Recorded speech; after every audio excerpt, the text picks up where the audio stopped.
Resolving conflict requires forgiveness. This is not the type of forgiveness that we typically teach our children. You know, it's when you're out on the playground and little Johnny has done something to little Susie. And we come up to little Johnny and we go, hey, little Johnny, you got to say you're sorry to little Susie. And little Johnny says, I'm sorry. And you reach out and you go, no, little Johnny, you got to say it like you mean it. Did you catch that? You got to say it like you mean it. And then finally, he says, I'm sorry. And then we go over to little Susie right there on the spot and we go, well, what do you have to say, little Susie? And she goes, sitting there with a pouty look, because she knows little Johnny doesn't mean it. He just said it. But now she has to say the thing that required of her. And she'll say, I forgive you. And they go off. Because the goal in that interaction is just getting along. In our marriage relationship, the goal shouldn't be just getting along. It should be transformational. It's funny because I guess my husband, being a typical man, didn't really want to talk about what he was feeling, and it was just, he would just really rather just hold it all in. And I knew so much that we need to continue talking, making these discussions, or having these discussions, because we're going to end up like so many people that we've seen, and they're not. I didn't want to end up that way. Begin by admitting to God and to yourself that you were wrong. Notice you did say, go to your spouse and admit you're wrong. The first thing is you got to go and admit you're wrong to yourself and to God. Because we don't want you to go to your spouse like you mean it. You need to go to your spouse when you do mean it. And I do snap from time to time with the girls. And I do my best to apologize immediately when I recognize it, and tell them there was a better approach and I should have taken it, and here's what it is. Be specific. Be willing to accept responsibility for the consequences. Give time. Sometimes it takes time. In other words, once again, if we understand the process that we're going through, it's no problem giving your spouse time to respond. It just takes patience and a servant's heart. And for me, that's just what I rely on. Consider and be willing to address the attitude and desires that may have led to the offense. The guilt that ends up coming out of, that I end up having, because I end up taking so much of my stress out on them or my husband, when it's really and truly my child with autism that's stressing me out. Number 2, humbly seek forgiveness. I was wrong. I shouldn't have.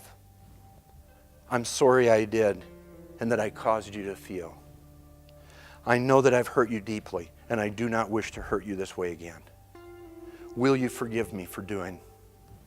The offended spouse needs to grant forgiveness.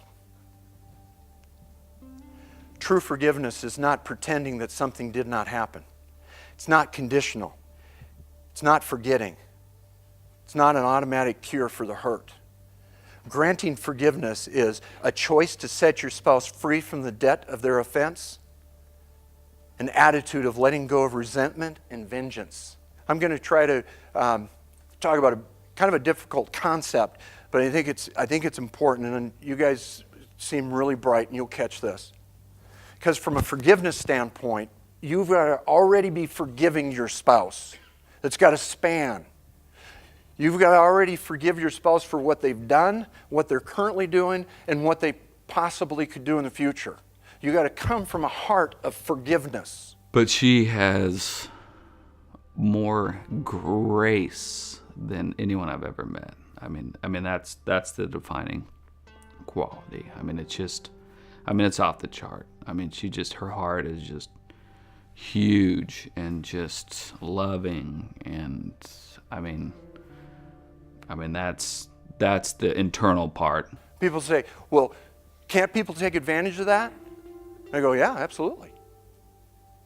But you know, the more and more you practice, the more and more you communicate and you come at it with the same heart, you won't. Begin the process of rebuilding trust. Trust is not automatically reinstated when forgiveness is sought and granted. Trust is rebuilt through consistent behavior over time. Your spouse's hurt does not instantly disappear. Give grace and time. Ask God for patience. Patience and serving others has what's changed in me the most. I used to be pretty short prior to, and I don't seem to sweat the small stuff anymore. Through our experience, I'd say that I'm changed, and so I think that it's in a lot of ways made our marriage easier. Trust is everything in a relationship, especially a marriage relationship. Do everything you can to build trust in your spouse. Always be looking for how you can give trust to your spouse. My husband is an amazing dad. If he was not the man that he was, I could never be married. I could never be sane, because he loves those kids and he loves Caleb so much and will take so much of the burden off of me, even when I don't ask. That's the only reason we've stayed married, is because we are such a good team, and he has such a heart and such a self-sacrificing heart to do what's going to be best overall for the family. Conflict. What do you do with it? We identify what is the conflict. We go with loving confrontation. And we do true forgiveness.